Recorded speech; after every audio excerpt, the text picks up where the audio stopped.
성숙에 이르도록 자람으로 교회의 궁극적인 완결인 새 예루살렘이 됨.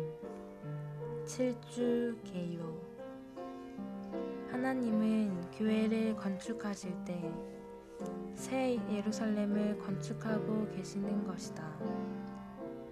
우리는 성숙에 이르도록 자람으로써 교회의 궁극적인 완결인 새 예루살렘이 되어야 한다. 하나님의 일의 목표는 새 예루살렘을 얻는 것이다. 우리의 주님은 오늘날의 다윗으로서 우리를 하나님의 건축물을 위한 변화된 재료로 준비하고 계신다. 우리의 모든 환경에 있는 어려움들이 우리를 치는데 이것은 우리를 다루고 우리를 하나님의 건축물을 위한 살아있고 보배로운 돌들로 준비시키기 위한 것이다. 새 예루살렘은 하나님과 사람과 하늘의 연합이다. 새 예루살렘이 하늘에서 하나님에게서 내려오는 것은 새 예루살렘이 하늘에 속한 요소로 가득하고 절대적으로 하늘에 속한다는 것을 함축한다. 우리가 이 땅에서 하나님의 집인 교회 안에 있을 때에 우리는 하늘의 문으로 들어갈 수 있고 하늘에 속한 사다리이신 그리스도를 통하여 하늘에 속한 것들을 보고 체험할 수 있다. 하나님의 집이자 하나님의 처소이며 하늘의 문인 베델에서 그리스도는 땅을 하늘과 연결시키고 하늘을 땅으로 이끄시는 사다리이시다. 오늘 우리의 영은 하나님의 처소이기 때문에 이제 우리의 영이 하늘의 문이다. 여기서 그리스도는 사다리로서 땅에 있는 사람들인 우리를 하늘로 연결시키고 하늘을 우리에게로 이끄신다. 그러므로 우리가 우리의 영으로 돌이킬 때마다 하늘의 문으로 들어가 하늘에 속한 사다리이신 그리스도를 통해 은혜의 보좌를 만진다. 신약의 전체 계시에 따르면 그리스도인의 일의 유일한 목표와 궁극적인 결과는 교회의 궁극적인 완결이자 하나님의 영원한 경륜의 궁극적인 목표인 새 예루살렘이어야 한다. 교회의 하락은 거의 모든 그리스도인 일꾼들이 빗나가서 새 예루살렘 위에 다른 많은 것들을 그들의 목표로 취했다는 사실에 주로 기인한다. 따라서 교회의 하락 아래서 주님의 부름에 응답하는 이기는 이들이 되기 위해서 우리는 다만 부정적인 것들을 이겨야 할 뿐 아니라 영원한 목표인 새 예루살렘을 대체하는 긍정적인 것들을 더욱더 이겨야 한다. 우리는 하나님의 영원한 목표인 새 예루살렘을 접할 때마다 매우 순수해야 한다. 우리는 부주의해서는 안 된다. 이기는 이의 목표는 유일하고도 궁극적으로 하나님의 영원한 경륜의 목표인 새 예루살렘이어야 한다. 우리는 교회의 궁극적인 완결인 새 예루살렘의 상태들을 봄으로써 건축된 교회의 상태를 알 수 있다. 새 예루살렘과 같이 건축된 교회는 하나님의 임재가 있다. 하나님과 어린 양께서 새 예루살렘의 성전이신 것은 하나님과 어린 양 자신이 성의 중심이 되신다는 것을 의미한다. 다시 말하면 하나님은 성과 함께 계시고 성은 하나님의 임재를 갖는다. 우리는 모든 성도와 함께 건축될 때 하나님의 임재를 가지며 개인주의적으로 될 때마다 즉시 하나님의 임재를 잃어버린다. 우리는 하나님의 임재가 모든 문제에 대한 척도라는 이 원칙을 반드시 붙잡아야 한다. 우리가 모든 일에서 하나님의 임재를 만진다면 우리는 하나님께서 성전으로서 그 모든 일에 계시며 하나님의 건축물이 우리와 함께 있다는 것을 알게 될 것이다. 따지고 논쟁하고 비판하는 것은 우리로 하여금 하나님의 임재를 잃어버리게 만든다. 하나님의 임재는 전적으로 성도들 가운데서의 하나와 조화에 기인한 것이다. 하나님의 임재는 새 예루살렘의 중심이다. 그러므로 교회 안에서 우리는 반드시 하나님의 임재를 가져야 한다. 우리는 반드시 성전이신 하나님을 가져야 한다. 건축된 교회는 하나님의 다스림이 있다. 교회가 건축되었다면 하나님과 어린 양의 보좌, 곧 하나님의 다스림이 있을 것이다. 어떤 교회 안의 성도들이 건축되었는지 그렇지 않은지를 알기 원한다면 우리는 그들 가운데 하나님의 보좌, 곧 하나님의 통치가 있는지를 보아야 한다. 건축된 교회는 생명의 흐름과 공급이 있다. 새 예루살렘 안에는 보좌로부터 나오는 생명수의 강이 있으며 강의 이쪽과 저쪽에 생명나무가 있어서 12번 열매를 맺는데 달마다 열매를 맺는다. 건축된 교회 안에는 사람들의 목마름을 해결하고 사람들을 적셔주는 생명수가 있으며 배고픈 사람들을 만족시켜 줄 수 있는 생명나무의 열매들이 있다. 건축된 교회는 빛이 있다. 새 예루살렘 안에서는 영광의 하나님께서 빛이시고 어린 양은 등이시다. 건축된 교회 안에서 성도들을 통해 표현되시는 그리스도 안에 계신 하나님은 빛이시다. 우리는 건축된 교회에 집회에 갈 때 빛 비춤을 느낄 것이다. 건축된 교회는 하나님과 사람의 연합이 있으며 죽음과 부활을 통과했다.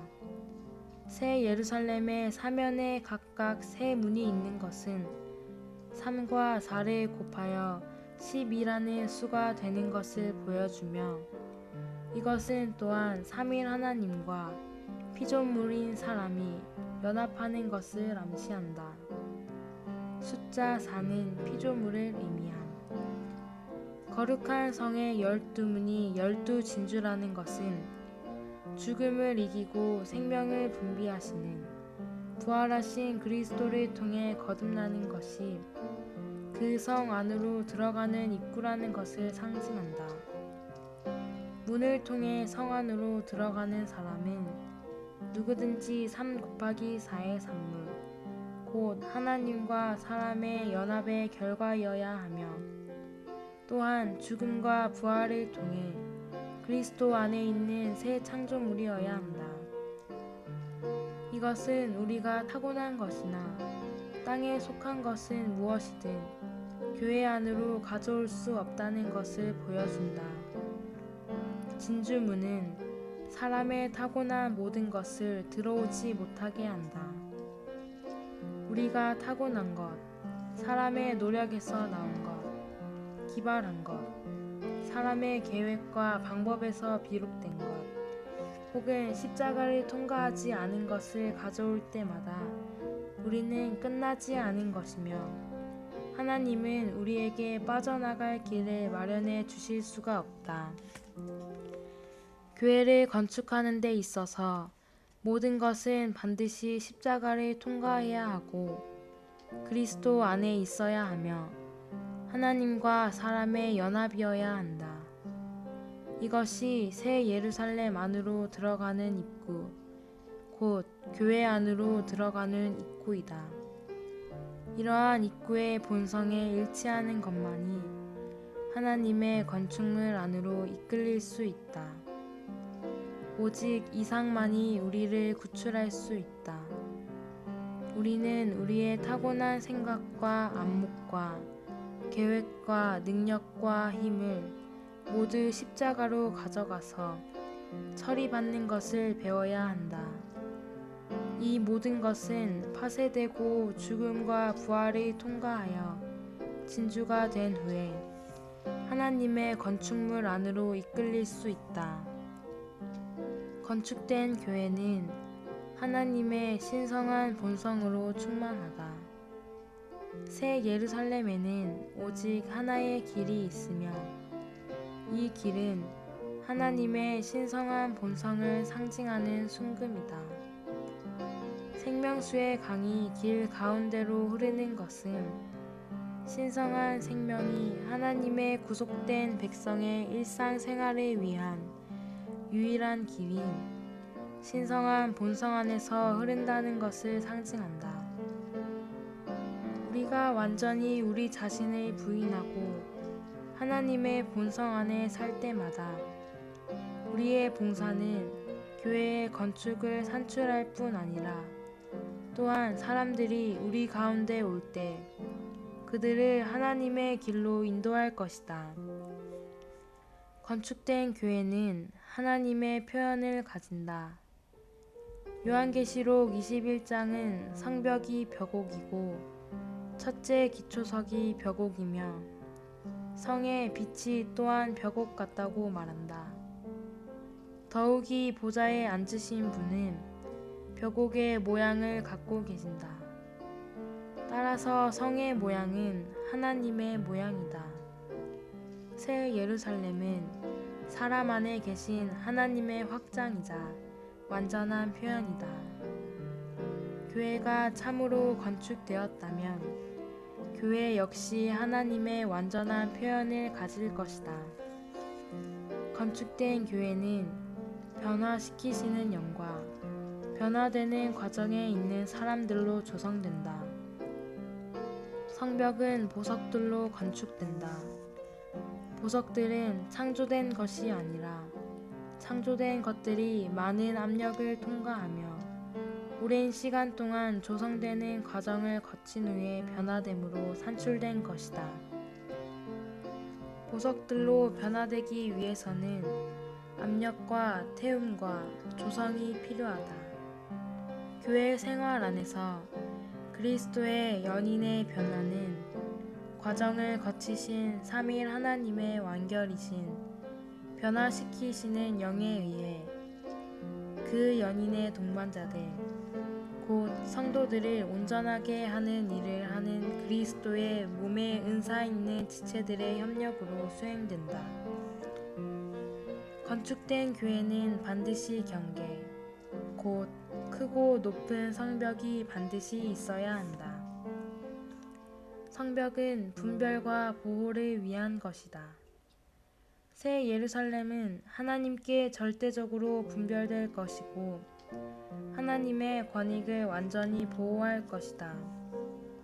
하나님께서 그분 자신을 우리 안으로 건축하시고 그분 자신으로 우리를 조성하실수록 우리는 더욱더 하나님께로 분별되고 악한 자에게서 오는 모든 것으로부터 보호받을 것이다.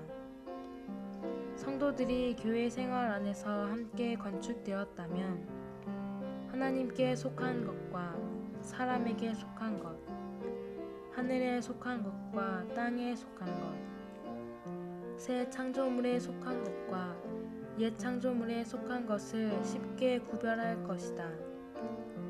모든 믿는 이는 분별되고 보호받기 위해 이러한 크고 높은 성벽이 필요하다. 온 땅의 모든 교회들이 건축된 교회의 이 모든 상태들을 나타낼 수 있도록 주님께서 우리에게 긍휼을 베푸시기를 바란다. 성숙에 이르도록 자람으로 교회의 궁극적인 완결인 새 예루살렘이 됨. 7주 1일 아침의 누림. 히브리서 11장 10절. 왜냐하면 그가 하나님께서 설계하시고 건축하신 기초가 있는 성을 간절히 기다렸기 때문입니다. 베드로전서 2장 4절로 5절. 사람들에게는 버림받으셨으나 하나님께는 선택받으신 살아있는 보배로운 돌이신 그분께 나아오십시오. 그러면 여러분 자신도 살아있는 돌들로서 영적인 집으로 건축되어 예수 그리스도를 통하여 하나님께서 기쁘게 받으실 영적인 희생 제물을 드리는 거룩한 제사장 체계가 됩니다. 주님께서 이 몇 년 동안 함께 봉사하고 있는 우리에게 한층 더 강화된 회복, 즉 건축을 회복하기를 원하신다는 깊은 느낌을 주시기를 소망한다. 우리가 하는 일은 일반적으로 성도들을 온전하게 하기 위한 것일 뿐 아니라 몸을 건축하고 영적인 집을 건축하기 위한 것이다. 은사들은 그리스도의 몸을 건축하기 위한 것이다. 마태복음 16장 18절에서 주 예수님은 직접 내가 이 반석 위에 내 교회를 건축할 것이니 라고 말씀하셨다. 에베소서 2장 22절은 유대인들과 이방인들이 그분 안에서 함께 건축되어 영 안에 있는 하나님의 거처가 되고 있습니다 라고 말한다. 베드로전서 2장 5절도 우리가 살아있는 돌들로서 영적인 집으로 건축되어 라고 말한다. 바울은 고린도전서 3장에서 그가 지혜로운 최고의 건축자로서 기초를 놓았으므로 그 위에 어떻게 건축할 것인지에 대하여 우리 각 사람이 신중해야 한다고 말하고, 또 우리가 건축할 때 반드시 금과 은과 보석으로 건축해야 한다고 말한다.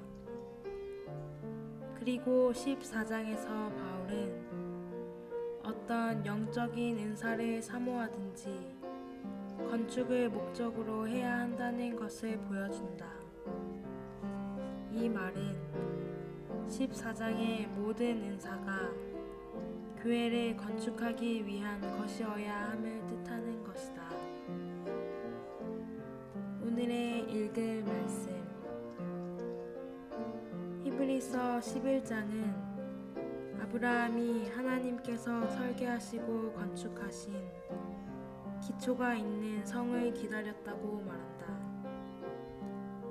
기초가 있는 그 성은 바로 장래의 새 예루살렘이다. 새 예루살렘은 사람들과 함께하는 하나님의 장막이다. 바꿔 말하면 새 예루살렘이 바로 하나님의 거처라는 의미이다.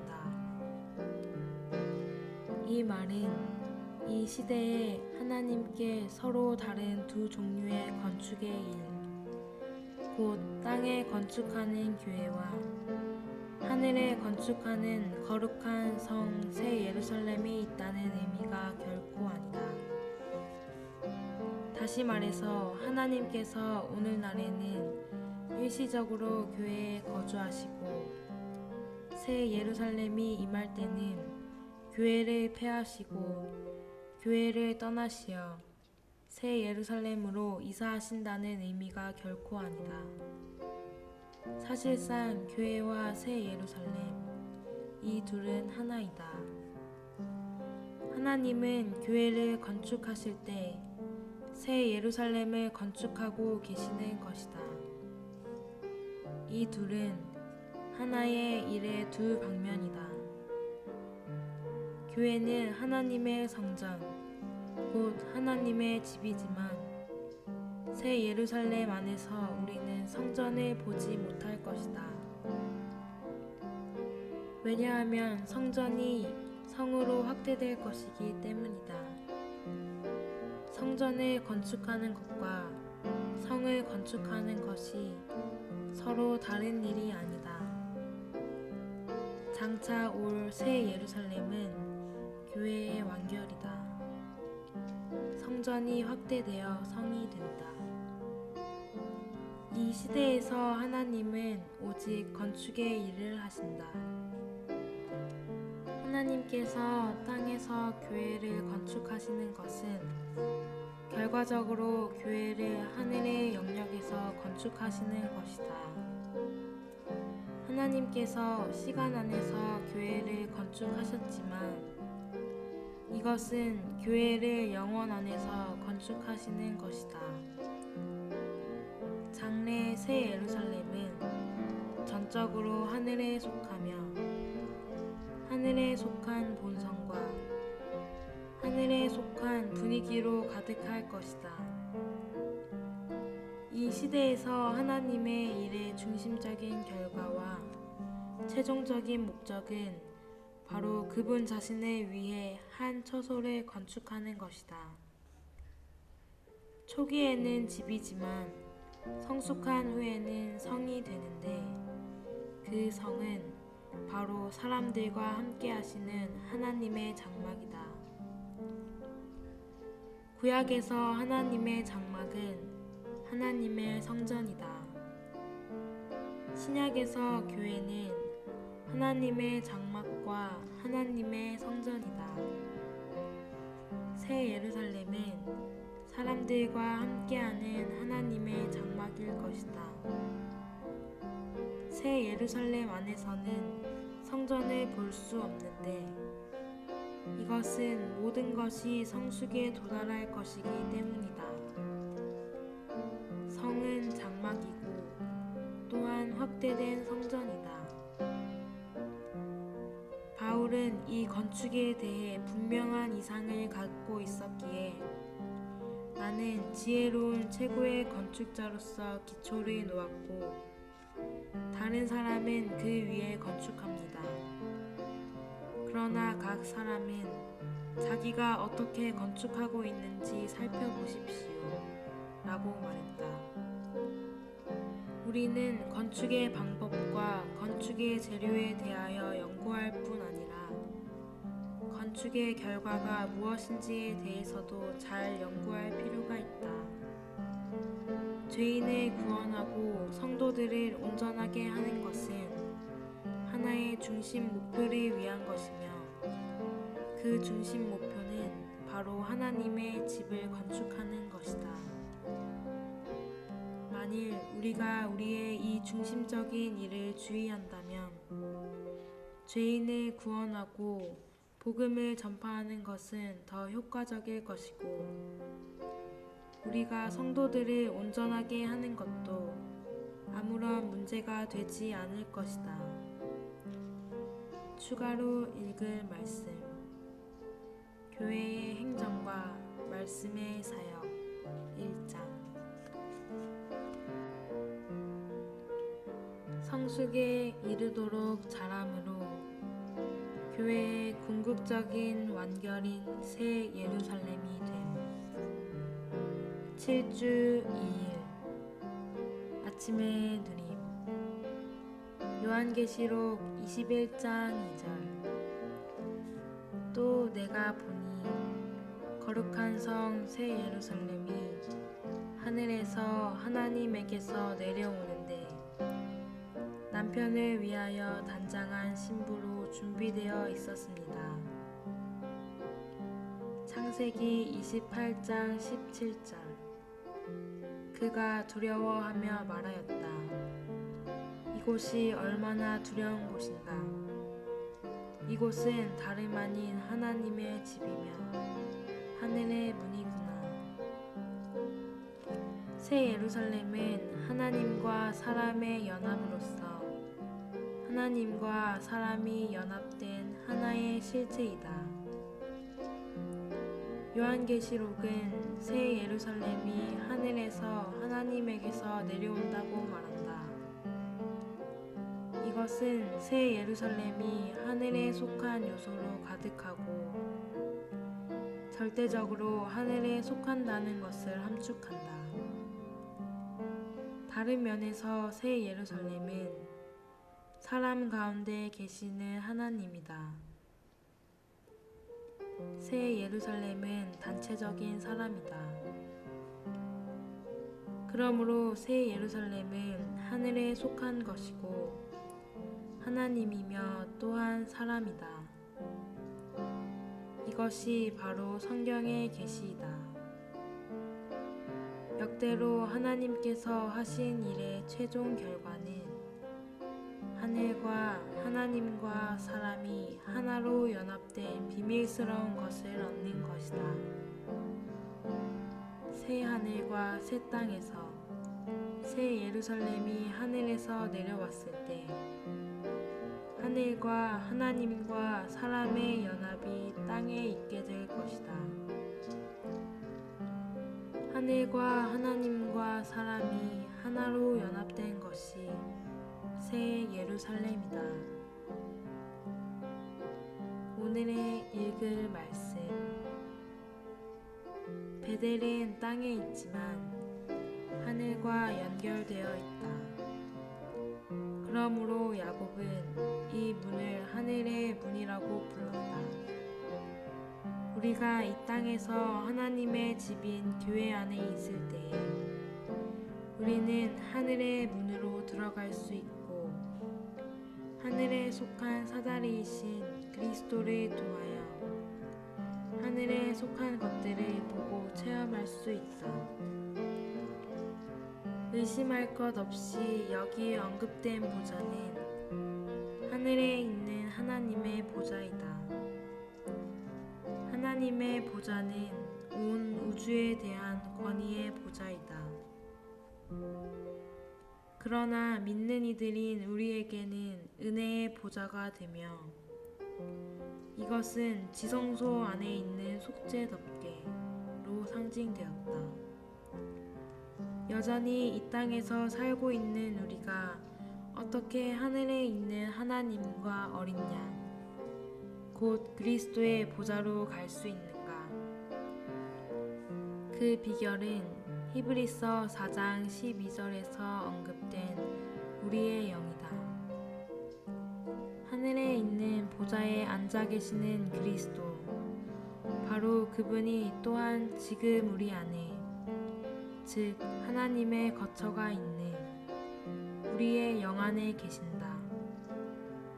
하나님의 집, 하나님의 처소, 곧 하늘의 문인 베델에서 그리스도는 땅을 하늘과 연결시키시고 하늘을 땅으로 이끄시는 사다리이시다.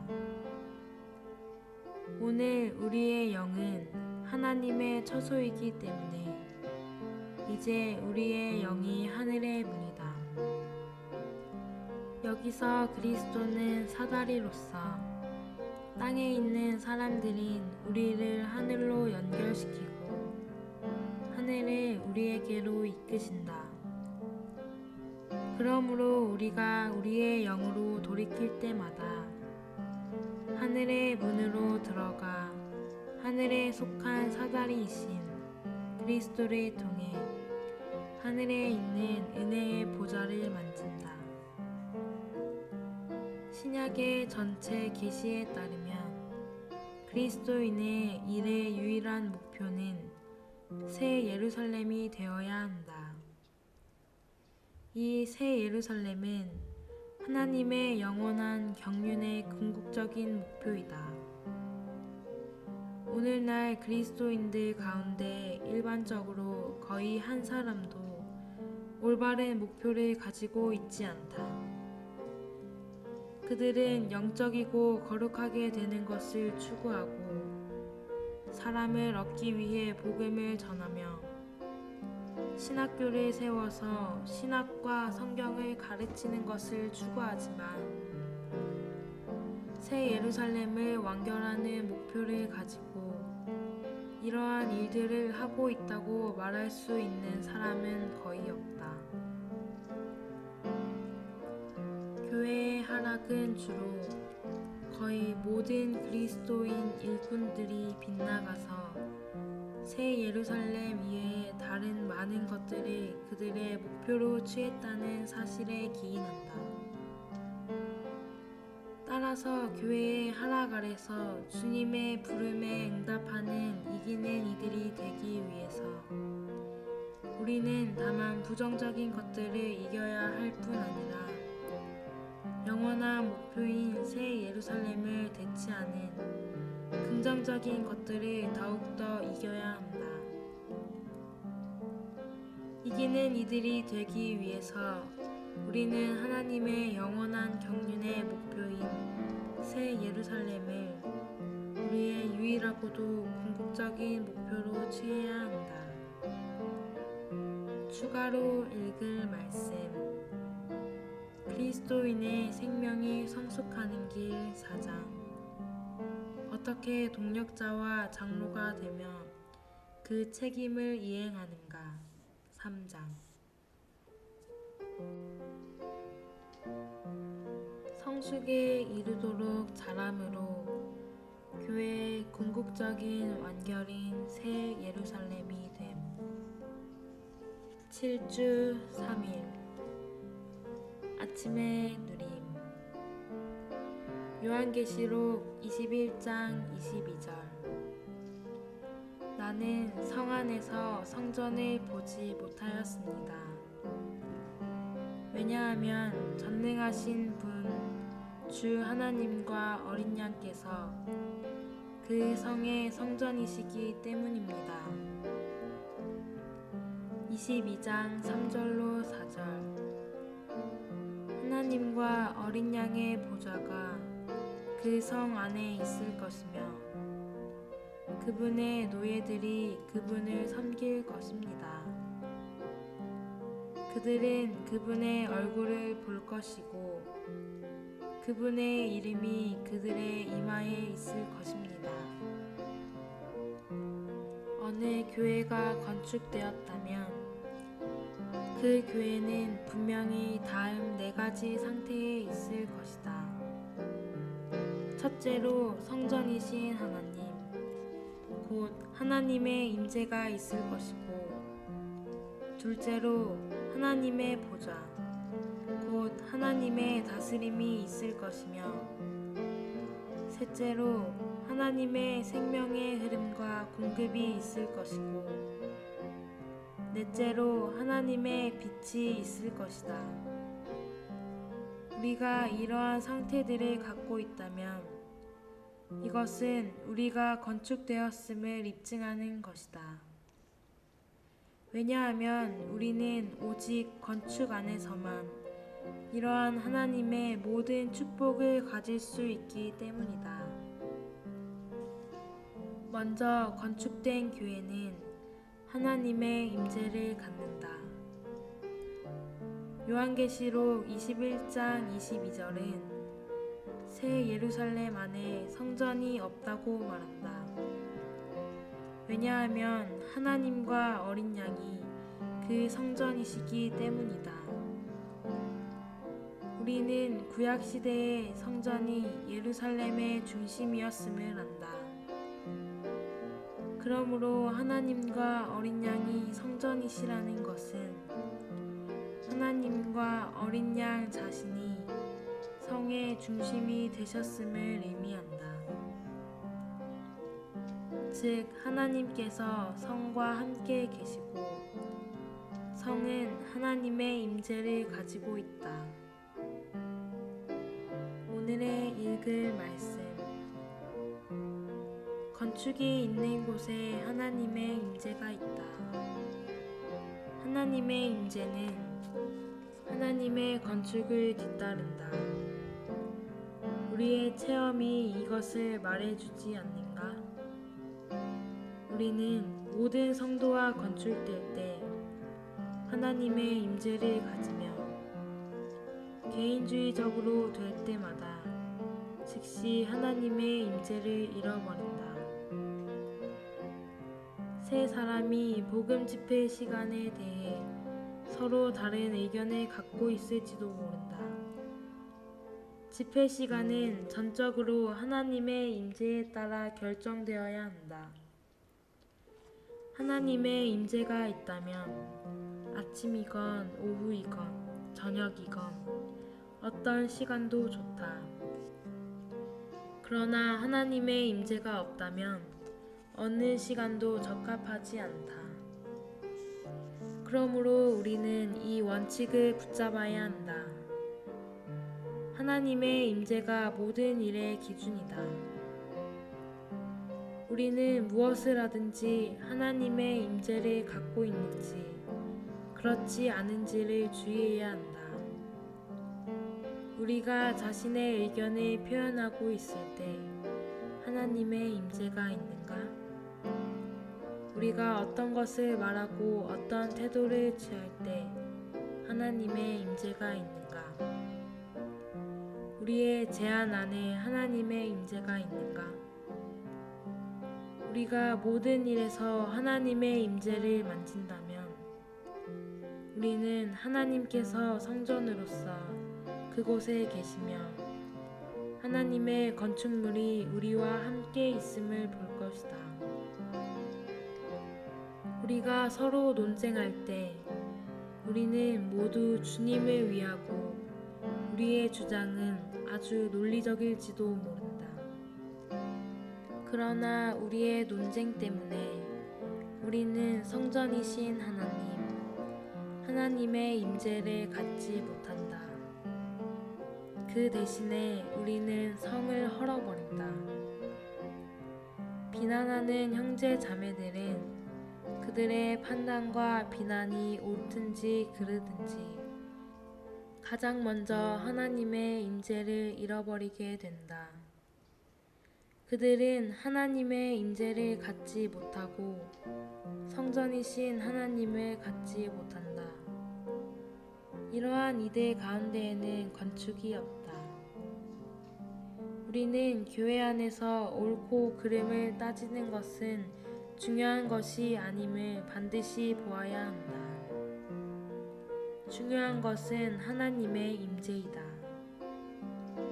그 영은 여러분이 얼마나 옳은지를 관심하지 않으신다.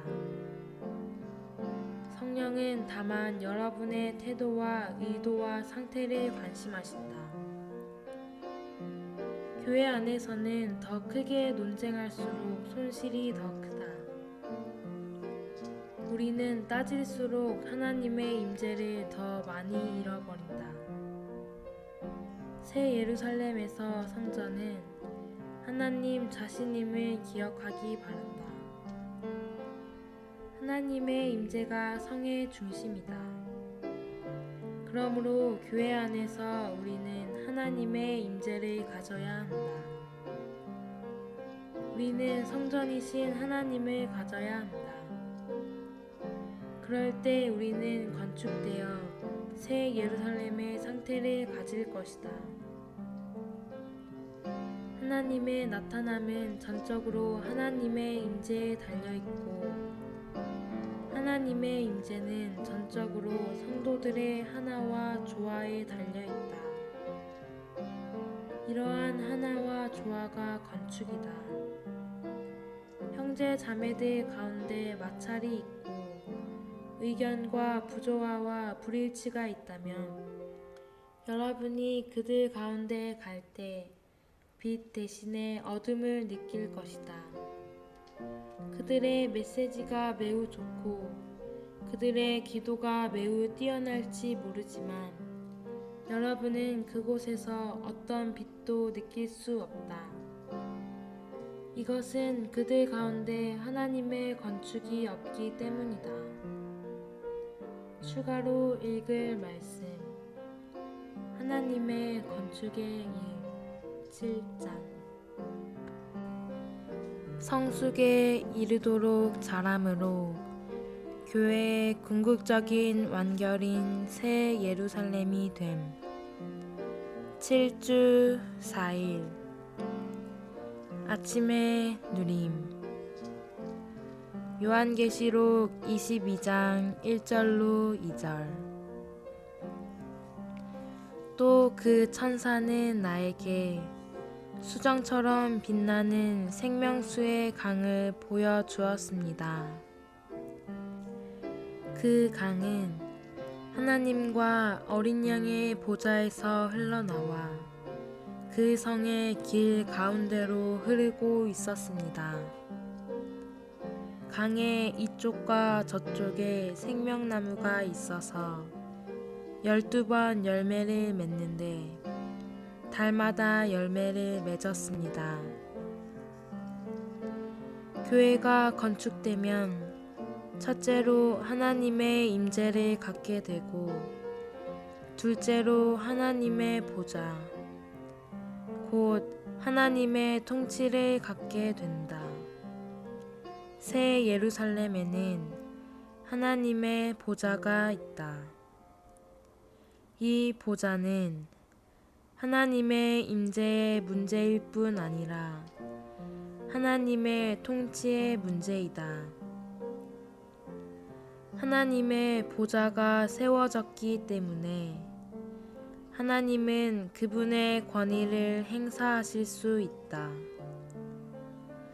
어떤 교회가 건축되었는지 알고자 한다면 그들 가운데 하나님의 보좌와 하나님의 다스림이 있는지를 볼 필요가 있다. 때때로 여러분이 어떤 곳에 가서 그곳의 형제 자매들을 만날 때 여러분은 그들 가운데 하나님의 보좌가 아니라 사람의 보좌가 있음을 느낄 수 있다. 여러분이 그들의 봉사 집회에 참석할 때 여러분은 그들이 보좌에 앉은 것처럼 말하는 것을 알아차릴 수 있다. 한 사람이 말을 마치면 또 다른 사람이 연이어서 말한다. 많은 곳에서 여러분은 어떤 건축도 볼 수 없다. 반대로 모든 곳에서 여러분은 사람의 재능과 조직만을 본다. 우리 모두가 어디에 가든지 교제를 활성화하고 사람들의 호응을 얻는 이러한 방법을 의지한다면 하나님의 건축은 더 이상 우리 가운데 없게 될 것이다. 교회는 이러한 방법에 의존할 수 없다. 교회는 하나님 안에서 건축되어야 한다. 교회가 건축되었는지 아닌지를 판단하기 위해서는 그들 가운데 교제나 따스함이 있는지의 여부를 주목하지 말아야 한다. 그 대신에 우리는 그들 가운데 하나님의 임재와 하나님의 보좌가 있는지를 보아야 한다. 오늘의 읽을 말씀. 셋째로 건축된 교회에는 생명의 흐름과 공급이 있다.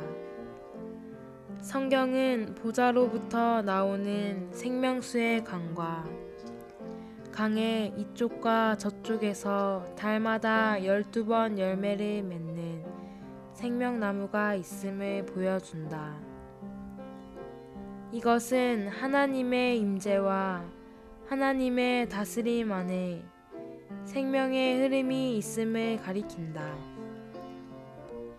여기에 사람들의 목마름을 해결하고 사람들에게 물을 공급하는 생명수가 있다.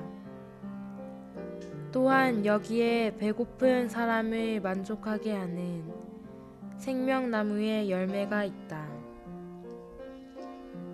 여기에 오는 모든 사람은 그들에게 필요한 공급을 얻을 수 있다. 참으로 건축된 교회에는 이러한 상태가 있다. 건축된 교회 안에서 여러분은 하나님의 생명의 움직임과 흐름을 만질 것이다. 여기에 오는 사람은 누구든지 공급을 받을 것이다. 교회가 건축을 체험하고 성도들 가운데 조화가 있다면 참으로 그곳에는 생수의 흐름과 생명의 떡의 공급이 있을 것이다. 사람들이 그러한 믿는 이들 가운데 가면 좋은 메시지는 들을 수 없으나 분명히 살아있는 음료와 음식을 접할 것이고 하나님의 임재와 다스림을 느낄 것이다. 그들은 생수의 공급을 받을 것이고 만족을 얻을 것이며 안식을 얻을 것이다. 넷째로 건축된 교회에는 빛이 있다. 새 예루살렘 안에는 빛이 있다. 이 빛은 하나님 자신이다. 하나님은 빛이시며 그리스도는 등이시다. 하나님은 그리스도 안에서 그분의 영광을 비추시며 이 영광은 이 성의 빛이다. 이 성에 해나 달이 필요 없는 것은 이 건축물 안에는 천연적인 빛이 필요 없다는 것을 의미한다. 그리스도 안에서 그들 가운데 나타나신 하나님께서 빛이시다. 또는 그들을 통하여 표현되신 그리스도 안에 계신 하나님께서 빛이시라고 말할 수 있다. 그러므로 여러분이 이러한 사람들 가운데 갈 때에 여러분은 그곳이 밝다는 것을 느낄 수 있다. 여러분은 건축된 교회 안에 있을 때 자주 그곳에 빛이 있고 그곳이 매우 밝다는 것을 느낄 것이다. 여러분이 아무리 기도하고 성경을 읽고 하나님의 뜻을 구해도 해결할 수 없는 개인적인 문제들을 갖고 있을 수 있다. 그러나 여러분이 건축된 교회의 집회에 가서 그곳에 앉아 있을 때 여러분은 비춤을 받는 것을 느낄 것이다. 때때로 그들의 집회의 분위기에 의해서도 여러분은 빛비춤을 받고 분명하게 된다. 이것은 그곳에 빛이 있었기 때문이며 하나님의 영광이 표현되었기 때문이다. 이러한 종류의 상황은 교회가 건축되었음을 말해준다. 추가로 읽을 말씀 하나님의 건축의 일 7장 성숙에 이르도록 자람으로 교회의 궁극적인 완결인 새 예루살렘이 됨 7주 5일 아침의 누림 요한계시록 21장 12절로 13절 그 성에는 크고 높은 성벽이 있었고 12문이 있었습니다. 그 문들에는 12천사가 있었으며 이스라엘 자손 12지파의 이름이 새겨져 있었습니다. 동쪽에 세 문, 북쪽에 세 문, 남쪽에 세 문, 서쪽에 세 문이 있었습니다. 새 예루살렘엔 문들이 있다. 그리고 그 성에 들어가 하나님의 건축물에 참여하고자 하는 사람은 이 문들을 통과해야 한다. 이 성은 전부 12개의 문을 가지고 있다. 사면에 각각 세 문이 있다. 이것은 사람들이 성 안으로 들어가는 것이 매우 편리함을 의미한다. 전혀 어려움이 없다. 우리는 새 예루살렘에서 10이라는 숫자가 자주 나옴을 주시할 필요가 있다. 더욱이 이 경우에 12는 4. 동서남북의 4방향과 3. 각 방향에 3개의 문이 곱해져서 나온 것이다. 3은 삼일 하나님, 곧 부활 안에서 사람의 생명이 되시기 위해 오신 하나님을 가리킨다. 삼일 하나님은 육체 되심과 죽음과 부활을 통하여 사람과 관계를 맺고 사람의 생명이 되시기 위해 오셨다. 이러한 세 단계를 통과하심으로 삼일 하나님은 사람의 생명이 되셨다. 이 모든 것이 3이라는 숫자에 암시되어 있다. 성경에서 숫자 4는 피조물을 가리킨다. 그러므로 3 곱하기 4는 하나님과 사람의 연합이다. 하나님과 사람이 완전히 연합되어 12가 되었다. 12는 영원한 완성의 숫자, 하나님의 건축의 완성의 숫자이다. 하나님께서 건축하신 모든 것은 하나님과 사람의 연합의 결과이어야 한다. 이것을 상징하는 데 사용된 숫자가 12이다. 오늘의 읽을 말씀. 성의 문들이 진주라는 것은 진주의 본성과 일치하지 않는 사람은 누구도 성 안에 들어와 성에 참여할 수 없다는 것이다. 문을 통해 성 안으로 들어가는 사람은 누구든지 3 곱하기 4의 산문, 곧 하나님과 사람의 연합의 결과이어야 하며 또한 죽음과 부활을 통해 그리스도 안에 있는 새 창조물이어야 한다. 여러분은 타고난 것이나 땅에 속한 것은 무엇이든 이 건축물 안으로 가져올 수 없다. 모든 모래알은 반드시 조개의 상처 속으로 들어감으로 변화되어야 한다. 모든 땅에 속한 사람은 그리스도의 십자가를 통하여 죽음과 부활을 통과해야 한다. 모든 타고난 존재와 모든 타고난 요소는 십자가의 처리를 통하여 새 창조물, 곧 진주가 되어야 한다. 오직 그럴 때에만 그들은 문들을 통과할 수 있다.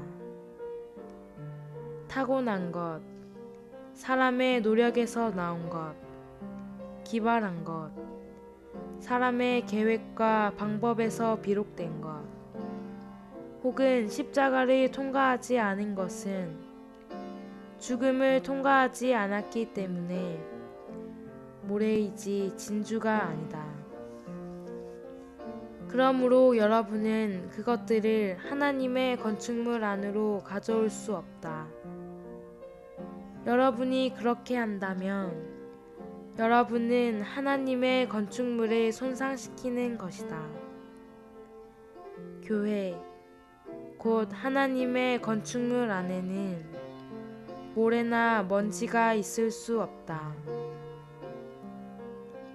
그곳에는 오직 진주만 있어야 한다. 교회의 건축 안에서 모든 것은 십자가를 통과해야 하고 그리스도 안에 있어야 하며 하나님과 사람의 연합이어야 한다. 오직 이러한 입구의 본성에 일치하는 것만 하나님의 건축물 안으로 이끌릴 수 있다. 새 예루살렘에는 또한 길이 있다. 성경은 성이 순금이라고 말하고 또한 길도 순금이라고 말한다. 금은 신성한 본성을 상징한다. 생명수의 강이 길 가운데로 흐르는 것은 신성한 생명이 하나님의 구속된 백성의 일상생활을 위한 유일한 길인 신성한 본성 안에서 흐른다는 것을 상징한다. 신성한 생명과 거룩한 길인 신성한 본성은 항상 함께한다. 이와 같이 하나님의 생명수의 강은 우리가 이 신성한 길을 따라가며 적용할 수 있고, 이 생명의 길을 감으로써 우리는 그 강을 누린다. 이 건축물이 길이다. 여러분과 내가 하는 일이 이 길이다. 여러분과 내가 건축하는 교회가 이 길이다. 우리가 완전히 우리 자신을 부인하고 하나님의 본성 안에 살 때마다 우리의 봉사는 교회의 건축을 산출할 뿐 아니라 또한 사람들이 우리 가운데 올 때 그들을 하나님의 길로 인도할 것이다. 추가로 읽을 말씀, 하나님의 건축의 일 8장. 성숙에 이르도록 자람으로 교회의 궁극적인 완결인 새 예루살렘이 됨. 7주 6일 아침의 누림. 요한계시록 21장 18절로 19절. 성벽은 벽옥으로 건축되어 있었고 그 성은 맑은 유리와 같은 순금으로 되어 있었습니다. 그 성의 성벽의 기초석은 각종 보석으로 단장되어 있었는데 첫째 기초석은 벽옥이요. 11절. 그 성에는 하나님의 영광이 있고 성의 빛은 가장 귀한 보석과 같은데 벽옥과 같고 수정처럼 맑았습니다. 새 예루살렘의 성벽을 보자. 요한계시록 21장은 성벽이 분명히 벽옥이며 성의 빛 또한 벽옥과 같다고 말한다. 여러분은 이것을 보았는가? 이 성의 표현은 정확히 하나님의 표현과 같다. 보좌 위에 계신 하나님께서 벽옥과 같듯이 이 성 또한 벽옥과 같다. 새 예루살렘은 사람 안에서 하나님께서 완전히 표현되시고 확장되신 것이다. 원칙적으로 이러한 확장과 충만한 나타남은 하나님 자신과 똑같다. 하나님의 모양은 벽옥과 같고 이 성의 모습도 벽옥과 같다. 이 둘은 어떠한 차이점도 없이 완전히 똑같다. 결국 요한계시록 4장의 첫 번째 그림은 요한계시록 21장의 두 번째 그림에 포함된다. 요한계시록 21장에서 성이 존재하게 될 때 요한계시록 4장에 나오는 보좌가 이 성에 포함되었다. 그러므로 이 성은 하나님 자신의 표현이다. 오늘의 읽을 말씀. 새 예루살렘은 기초가 있는 성이다. 이 기초, 즉 기초석들은 어린 양의 12사도이고 그들 각각은 보석으로 상징된다. 시몬이 주님께 인도되었을 때 주님은 그의 이름을 돌을 뜻하는 베드로로 바꾸셨다. 후에 교회 건축에 관해 말씀하실 때에 주님은 베드로라는 이름으로 그를 부르셨다. 보석들은 창조된 것이 아니라 창조된 것들이 변화되어 산출된 것이다. 모든 사도는 진흙으로 창조되었지만 그들은 거듭나고 변화되어 하나님의 영원한 건축을 위한 보석들이 되었다. 모든 믿는 이는 이렇게 거듭나서 변화되어야 새 예루살렘의 한 부분으로 건축될 수 있다. 새 예루살렘은 크고 높은 성벽을 가지고 있다. 성벽은 분별과 보호를 위한 것이다. 거룩한 성 새 예루살렘은 하나님께 절대적으로 분별될 것이고 하나님의 권익을 완전히 보호할 것이다. 성벽은 다만 하나님과 같고 하나님을 표현할 뿐 아니라 또한 경계이다. 이 성벽 안에 있는 모든 것은 새 예루살렘이며 이 성벽 밖에 있는 모든 것은 새 예루살렘이 아니다. 다른 말로 하면 이 성벽 안에 있는 모든 것은 하나님의 건축물이며 이 성벽 밖에 있는 모든 것은 하나님의 건축물이 아니다. 교회에는 경계가 있다. 교회의 경계는 하나님의 자녀들이 조성된 결과로 생기는 것이다. 교회 안에서 수많은 성도들이 함께 건축된다면 높은 성벽이 있을 것이고 교회와 세상 사이에 분명한 경계가 생길 것이다. 교회 안에서 우리는 하나님께 속한 것과 사람에게 속한 것, 하늘에 속한 것과 땅에 속한 것, 새 창조물에 속한 것과 옛 창조물에 속한 것을 쉽게 구별할 것이다. 더욱이 이러한 것들은 가르침에 의해서가 아니라 건축에 의해서 구별된다. 여러분이 하나님께서 교회 안에서 건축을 얻으시기를 원한다면 여러분은 교회 안에 경계가 있고 이러한 경계는 하나님께서 사람과 연합되시고 사람 안에 조성되신 결과로 생긴다는 것을 보아야 한다. 하나님께서 우리와 연합되시고 우리 안으로 조성되신다면 즉시 우리는 분별을 위한 경계를 갖게 될 것이다. 요약하면 새 예루살렘의 문들은 진주이고 길과 성 자체는 순금이며 성벽은 벽옥이고 기초석은 12종류의 보석이다.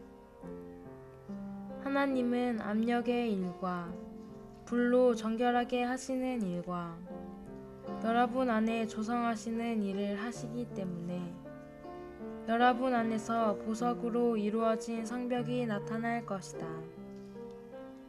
하나님께서 우리 모두에게 이러한 일을 하신다면 그때 우리는 함께 건축되어 하나님의 건축물이 될 것이다. 온 땅의 모든 교회가 건축된 교회의 이 모든 상태를 나타낼 수 있도록 주님께서 우리에게 긍휼을 베푸시기를 바란다.